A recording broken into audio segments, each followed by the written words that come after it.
수고 시간도 주의 말씀 앞에 섰습니다. 우리 하나님 이 가운데 와 계시고 사랑하는 주의 성도들 주의 은혜를 기다려오니 우리에게 꼭 필요한 은혜의 말씀을 주셔서 이 험한 세상 가운데에 빛이 되고 소금이 되고 우리 주님에게 기쁨이 되는 귀한 성도들에게 역사하여 주시옵소서.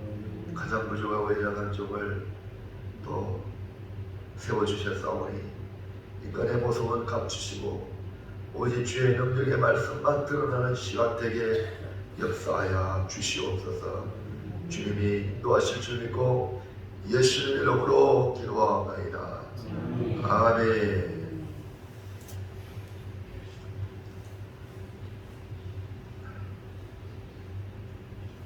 네, 오늘 제목은 다 같이요. 시작. 문 밖에 서서 들으시는 주님. 우리 서영선 집사님이 도와주셔야 되는데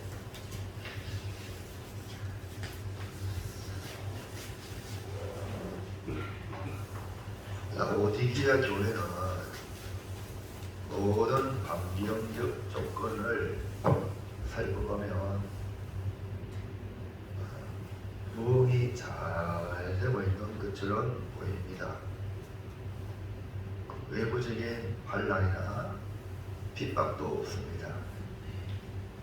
내부적인 갈등이나 싸움도 없습니다. 도리어 부유한 교회요. 또 스스로 부실함이 없다라고 생각하는 교회로서 부러워할 만한 교회처럼 보입니다. 하지만 예수님의 진단은 정반대입니다. 칭찬 한마디 없습니다.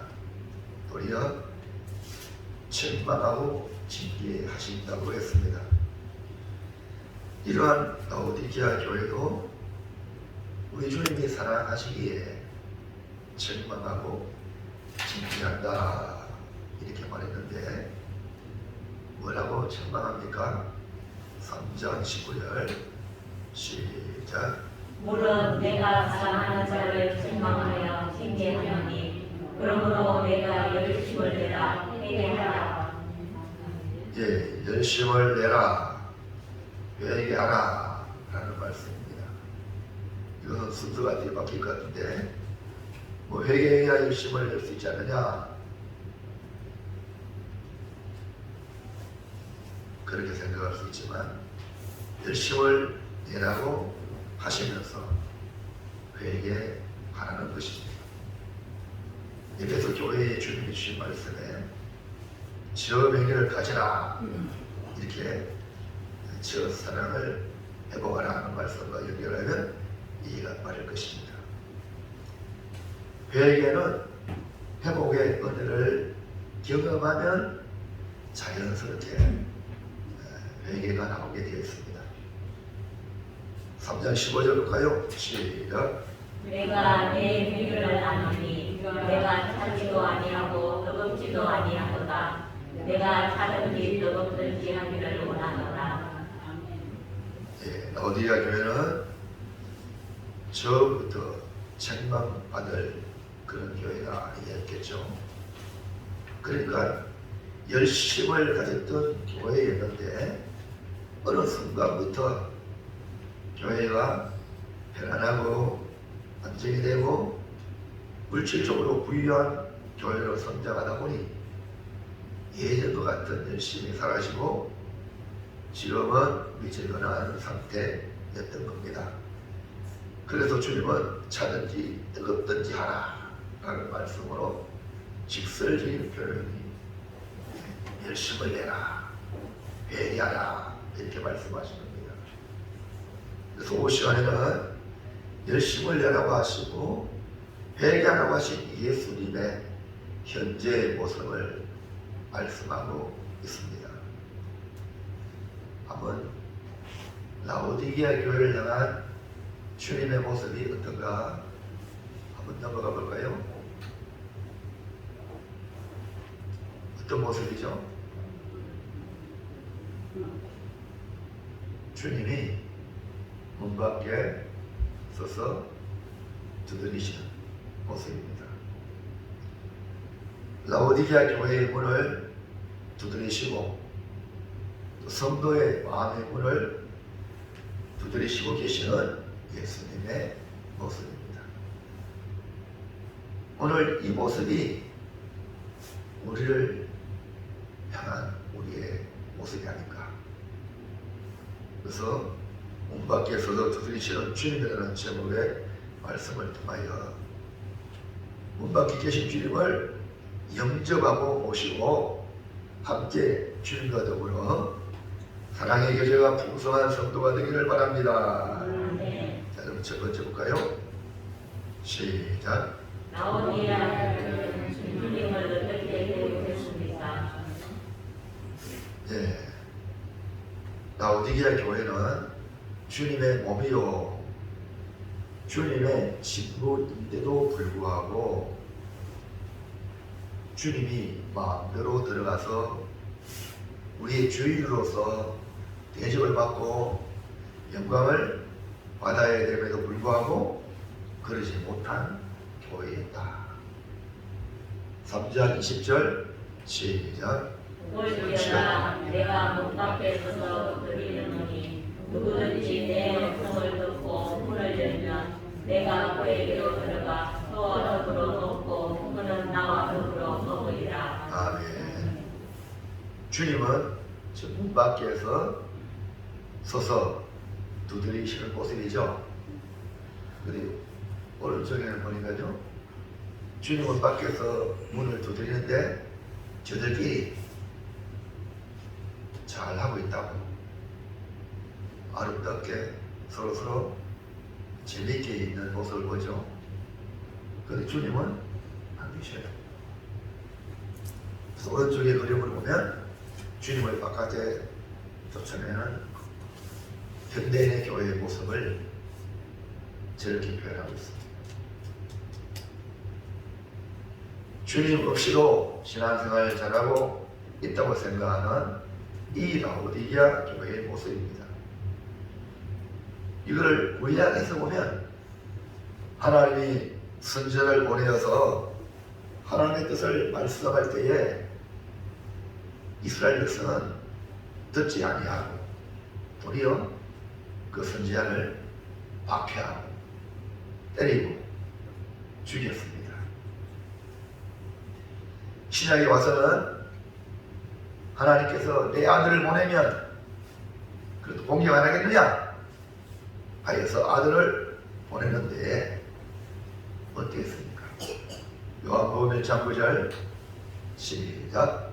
참비 그곳 세상에 와서 각 사람에게 비추는 빛이 있으나니 그가 세상에 계셨으며 세상은 그로 말미암아 지었다 되었으되 세상이 그를 알지 못하였고 자기 땅에 오매 자기 백성이 영접하지 아니하였으나 분명히 창조 하나님이신 예수님이 자기 땅에 왔어요.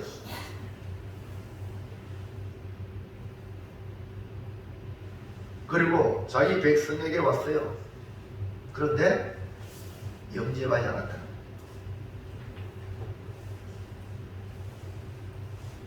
하지만 예수님을 영접한 사람들은 하나님의 자녀가 되는 권세를 주셨어요. 12절 시작. 영접하는 자, 곧 그 이름을 믿는 자들에게는 하나님의 자녀가 되는 권세를 주셨으니 이제는 하나님의 자녀들이 모인 교회가 예수님을 배척하는 모습이 얼마나 가슴 아프고 슬픈 일인지 모릅니다. 그러면서도 자기들끼리는 잘한다고 생각하고 희희남다 하고 있으니 라오디게아 교회는 더 이상 교회라고 볼 수 없는 겁니다. 주님이 없는 교회는 교회가 아니지요. 주님의 뜻과 상관없이 자기들의 생각대로 움직이는 라오디게아 교회는 철저하게 주님이 외면당하시는 모습입니다. 오늘날 한국 교회는 그렇지 않은지 방문해 보아야 됩니다. 아니, 우리 자신이 그렇지 않은지, 정말 내 안에 주님을 모시고 살아가는지. 바울은 끝까지 믿음을 지킨 이유가 어디 있다고 말씀합니까? 갈라디아서 2장 20절 시작. 내가 그리스도와 함께 십자가에 못 박혔나니 그런즉 이제는 내가 사는 것이 아니요 오직 내 안에 그리스도께서 사시는 것이다. 이제 제가 육체 가운데 사는 것은 나를 살아가사 나를 위하여 자기 자신을 버리신 하나님의 아들을 믿는 믿음 안에서 사는 것이라. 아멘. 바울 안에 살고 계시는 분이 예수 그리스도라는 사실입니다. 그리고 우리가 믿음 안에 산다는 것은 예수님을 내 안에 모시고 오직 예수님을 존귀 여기며 살아가는 것을 믿음 안에 산다라는 겁니다.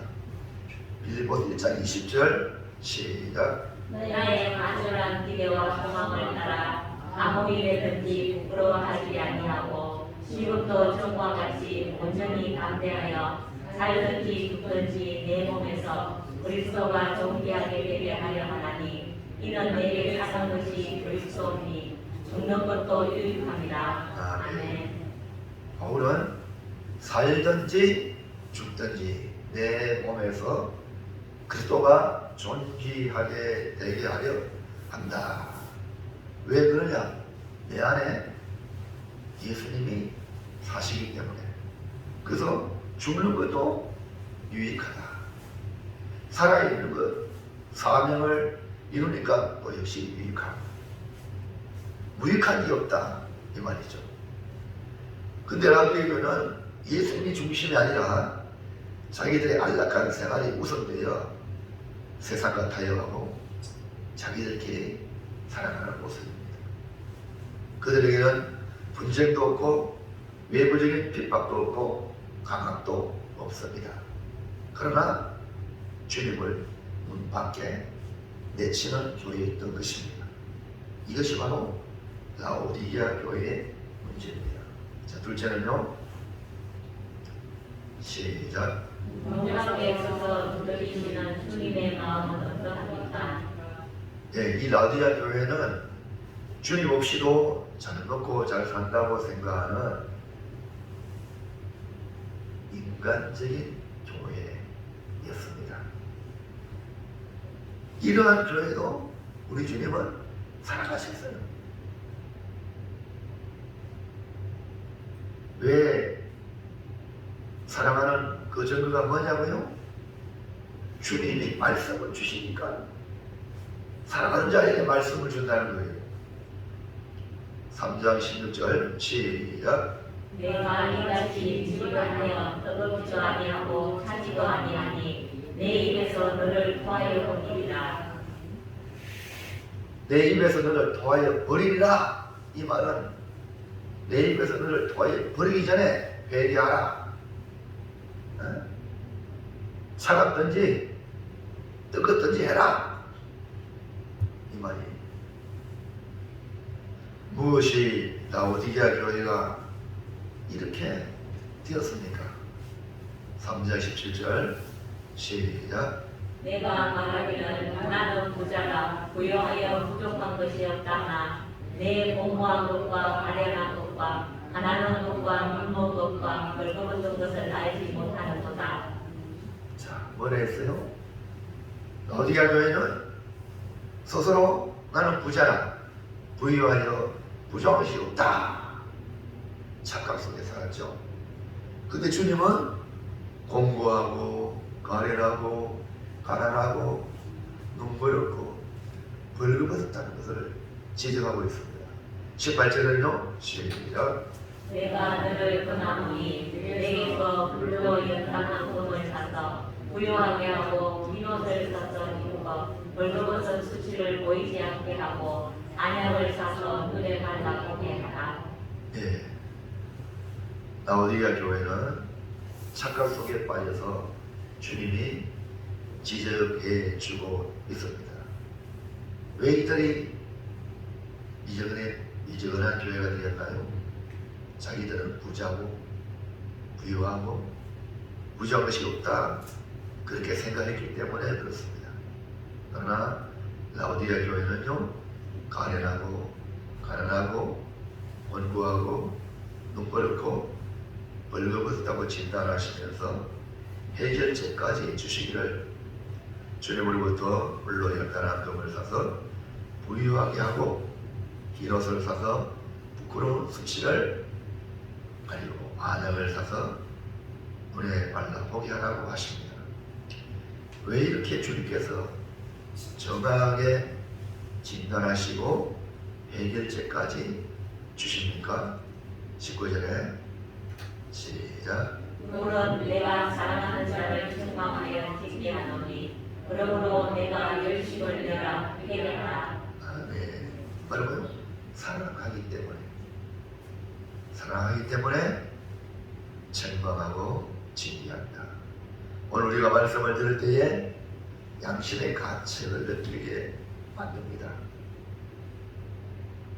내 판단과 정반대의 말씀을 듣고 찔림을 받을 때에 여러분 주님을 아시고 주님께 나 자신의 실상을 인정하고 주여 나에게 은혜를 주옵소서 하면서 주님께 은혜를 구하시기 바랍니다. 우리 주님은 우리를 사랑하시기 때문에 때로는 찌르는 말씀을 주시는 겁니다. 지금 주님은 라오디게아 교회 문 밖에 서서 두드리시는 모습, 라오디게아 교회를 진정으로 사랑하기 때문에 문을 두드리는 겁니다. 인격적으로 대우해 주시는 거예요.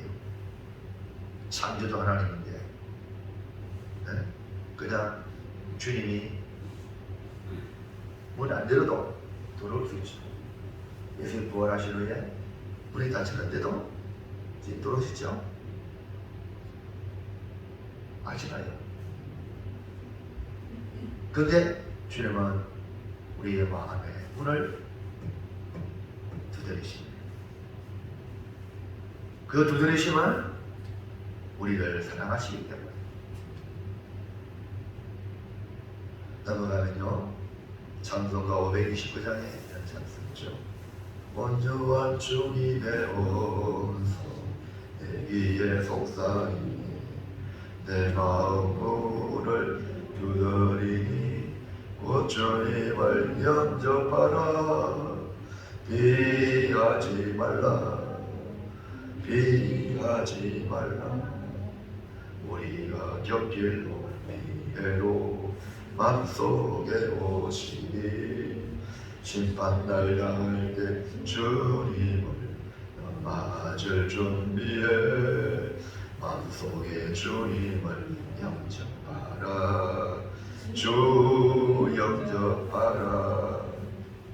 오늘 여러분 내 안에 주님이 계시는지 확인하고 주님을 모시고 돌아가시길 바랍니다. 자, 마지막 세 번째 시작. 무덤에 서서 두드리시는 주님을 맞이하면 어떤 복을 누립니까? 네, 라오디게아 교회를 향한 주님의 사랑은 문 밖에 서서 두드리시는 주님으로 표현하고 있죠. 3장 20절 볼까요? 시작. 볼지어다 내가 문 밖에 서서 두드리노니 누구든지 내 음성을 듣고 문을 열면 내가 그에게로 들어가 그와 더불어 먹고 그는 나와 더불어 먹으리라. 아멘. 아멘. 사랑의 주님의 요구는 우리의 마음의 문을 열기만 하면 된다는 겁니다. 이제 우리는 우리의 마음 문을 활짝 열고 우리 주님을 맞이하는 귀한 성도들 되시길 바랍니다. 1907년 평양 때의 부흥이 어떻게 일어나느냐. 1907년 1월 6일 주일 저녁 예배 때 일어났습니다. 평양의 장대현 교회에서 평안남도 도 사경회가 열리고 있었습니다.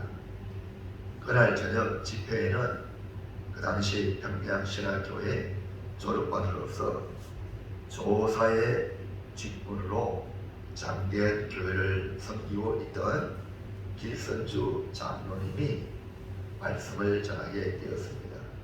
본단은 물론 목사님이 되시지만 설교 제목은 본문의 내용인데 제목이 이상한 기빈과 괴이한 주인이라는 제목입니다.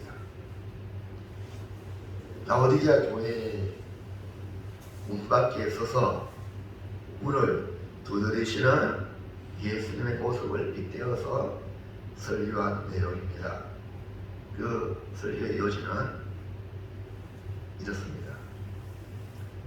우리를 찾아오신 예수님은 이상한 기빈입니다. 존귀하신 분이 미천한 땅에 오셨으니 이상한 기빈이시고 귀하신 몸으로 문 밖에서 오래 기다리시니 이상한 기빈이십니다. 또한 전능하신 분이 문을 열어달라고 간절히 두드리시니 이상한 기빈이십니다. 아울러 주인이면서도 주인처럼 집안에 들어앉아 있는 사람은 주인이 아니면서도 주인처럼 집안에 들어앉아 있는 사람은 괴이한 주인입니다. 자의하신 기빈을 환영하지 않으니 괴이한 주인이며 간절하신 음성을 듣지 않으니 또한 괴이한 주인입니다. 그리고 굳게 닫은 방문을 열지 않으니 정말 괴이한 주인입니다. 그러면서 집회에 참여하는 모든 사람들이 한마디로 당신들은 괴이한 주인입니다 하고 큰 소리로 외치기를 문을 엽시다. 문을 엽시다. 문을 열고 존귀하신 예수님을 영접합시다. 마음의 문을 활짝 열고 성령님을 영접합시다. 이렇게 외치고 설교를 마친 뒤에 다같이 동성으로 기도합시다 하고 막 길을 가는데 이곳저곳에서 아이고 좀 동요하며 잡아간 일들이 일어나기 시작해요. 순식간에 온 교회가 울음바다가 되었어요. 회개의 문이 열려서 장대한 교회에 주님이 들어오신 거예요. 이렇게 평양 대붕의 역사가 일어난 겁니다. 오늘 우리에게도 동일한 역사가 일어납니다. 사랑의 주님의 음성을 듣고 문을 열기만 하면 성령님이 오시면 부흥의 역사를 일으킬 줄로 믿습니다. 그렇다면 문을 열면 어떤 복이 우리에게 임하는가? 1번 시작. 예수님의 음성을 듣고 문을 열면 구원의 은혜를 누리게 됩니다. 라오디게아 교회가 주님 없는 교회로 전락이 되었죠. 주님 없는 교회란 구원이 없다. 아들이 있는 자는 영생이 있고 아들이 없는 자는 영생을 보지 못한다. 이렇게 주님이 말씀했거든요. 그러니까 여러분 안에 예수님이 있어야 될 이유가 구원이 절실히 필요한 사람에게 주님이 계신, 구원을 얻지 못한 사람들은 말세지 말에 수두룩합니다. 주님 없는 교회를 말세지 말에 수두룩하다는 그런 의미입니다. 여러분 지금 우리나라만에 온갖 이단들 교회라는 간판을 걸어놓고 종교 장사를 합니다. 이단들은요 일사불란하게 움직입니다. 못 합니다.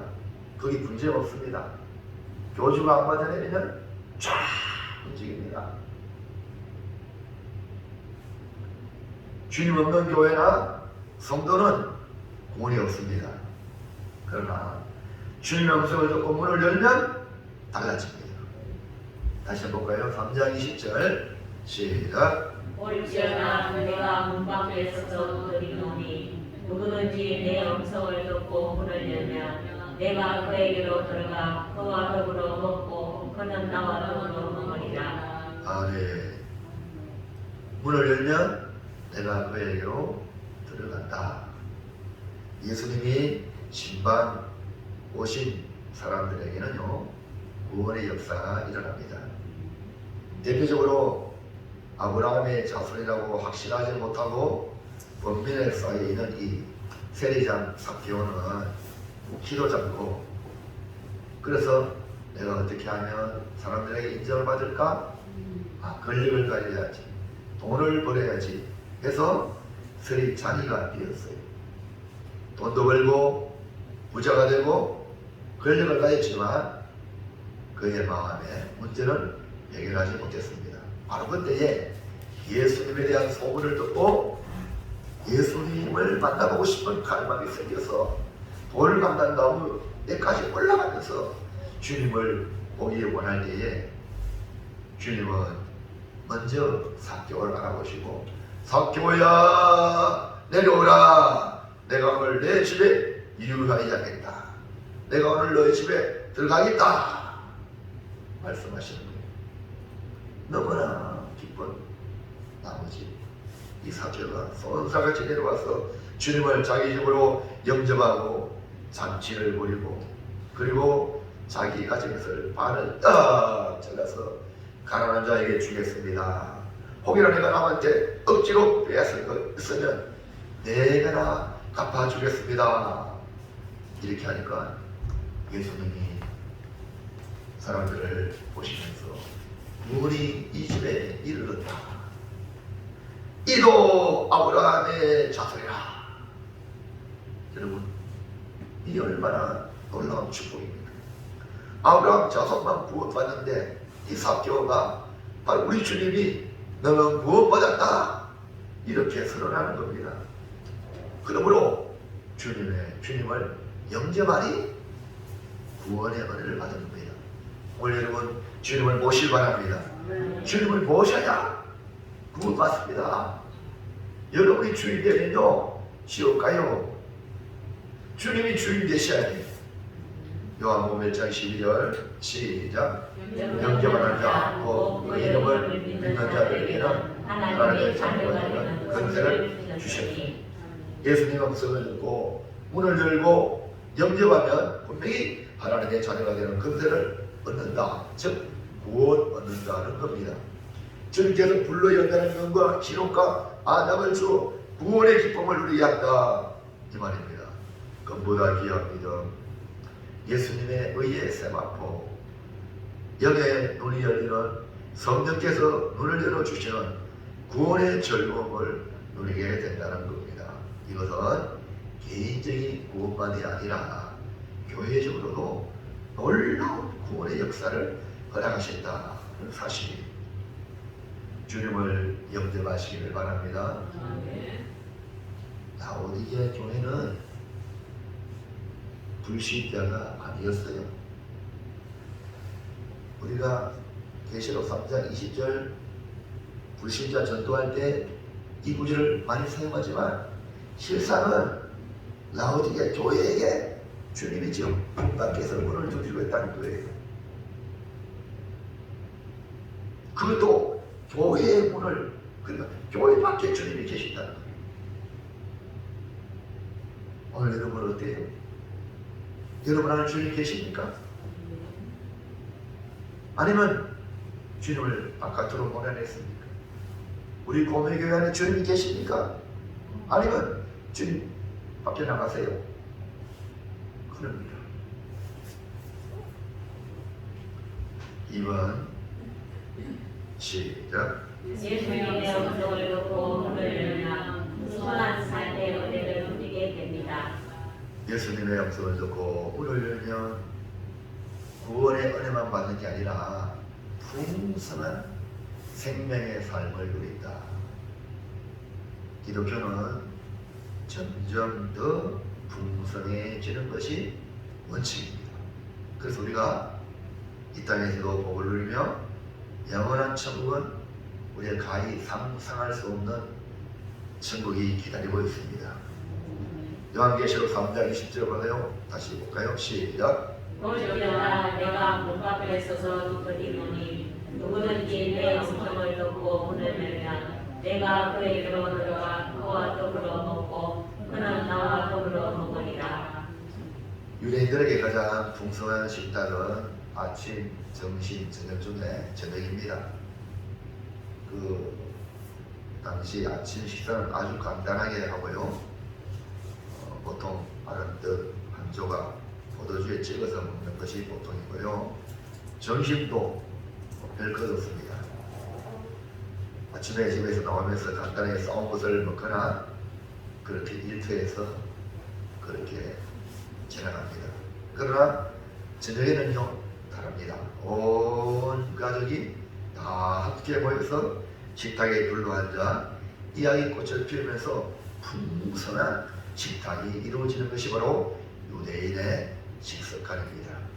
오늘 본문에 나오는 이 더불어 먹고 더불어 먹으리라, 이것은 바로 이 저녁 식사, 이 저녁 식사 풍성한 만찬을 의미하는 겁니다. 주님과 더불어 먹는다, 이 표현은 유대인들이 온 가족이 모여 만찬하는 저녁 시간이다 이 말입니다. 여러분, 세상에 유명한 사람하고 식사 한 끼 하는데도요 돈이 어마어마하게 돈이 들어간대요. 어마어마한 돈을 주고 그분과 한번 식사하면서 이야기를 나누고 싶어 한다는 것이 지금 세상에 그런 유명한 사람입니다. 그리고 이번에 여러분 월드컵에 우리 축구 선수가 16강에 들어갔죠. 8강에서 미끄러지지만은 16강 들어가고 윤석열 대통령이 그들을 다 대통령실로 영접했잖아요. 맞습니까? 만찬을, 그러니까요 너무너무 행복. 대통령과 함께 만찬합니다. 그것도 영광인데 여러분, 우리 주님 만왕의 왕이요 천지 만물을 창조하신 그분이 우리와 더불어 먹고 우리와 더불어 먹는다. 이 얼마나 큰 축복입니까? 이것은 단순히 음식이 아니야. 그분과 함께 교제를 나눈다는 풍성한 교제의 모습이죠. 요한복음 10장 10절 볼까요? 시작. 도둑이 오는 것은 도둑질하고 죽이고 멸망시키려는 것뿐이요 내가 온 것은 양으로 생명을 얻게 하고 더 풍성히 얻게 하려는 것이라. 아멘. 자, 도둑은 도둑질하고 죽이고 멸망시키려고 맞지만요, 주님의 온 것은 양으로 생명을 얻게 하고 더 풍성히 얻게 하려 함이라고 말씀했습니다. 그렇기 때문에 예수님을 통하여 우리의 삶이 더 풍성해지는 겁니다. 그러니까 주님을 모셔야 되는 거죠. 사랑하는 성도 여러분, 라오디게아 교회를 보면서 혹시나 나의 모습은 아닌가, 주님을 문 밖에 세워 두고 있지 않는지, 주님 없이도 잘 먹고 잘 살 수 있다고 착각하고 있지 않는지. 우리 조상들은요, 불을 떠난 물고기는 혹 살지 몰라도 주님 떠난 심령은 사는 법이 없다고 말했어요. 여러분, 우리 주님은 포도나무요, 우리는 가지입니다. 가지는요 포도나무에 붙어서 진액을 공급받아야 열매를 맺을 수 있고, 만약에 붙어있는 것 같지만 진액을 공급받지 못하고 잘라지고 마른 가지는 불에 태워버리면 당하게 된다는 걸 주님이 말씀하셨어요. 우리는 세상에 그 무엇보다 주님을 모시고 주님으로부터 오는 구원의 은혜와 풍성한 생명의 삶의 은혜를 누리면서 날마다 이 땅에서 천국을 경험하시기를 주님의 이름으로 축복합니다. 그런 주님 때문에 여러분이 가는 곳마다 천국을 받으세요. 왜? 여러분은 주님 계신다니. 주님 계세요? 주님 계시면요, 가는 곳마다 천국 만들어야 되지. 화평을 만들고, 가는 곳마다 웃음을 만들어내고, 가는 곳마다 잘 되도록 여러분이 해야지요. 왜? 내 안에 예수님이 계시니까. 그래서 이 땅에서 천국을 경험해야 영원한 천국이 들어가는 거예요. 그래서 주님은 이렇게 말씀해요. 천국은 너희 안에 있다. 내 마음이 천국이 아닌데 어떻게 천국 가겠어요? 내 안에 내 마음이 천국 되려면 주님이 계시면 되는 거예요. 내 주인의 자리를 내가 내려오고 주님이 내 주인의 자리에 앉으시면 되는 거예요. 이제 결단합니다. 시작. 문밖에서 부르시는 주님, 사랑의 영성으로 부르시는 주님을 내 마음에 영접하여 구원의 기쁨과 풍성한 삶을 누려 하나님의 자녀로 살아가겠습니다. 아멘.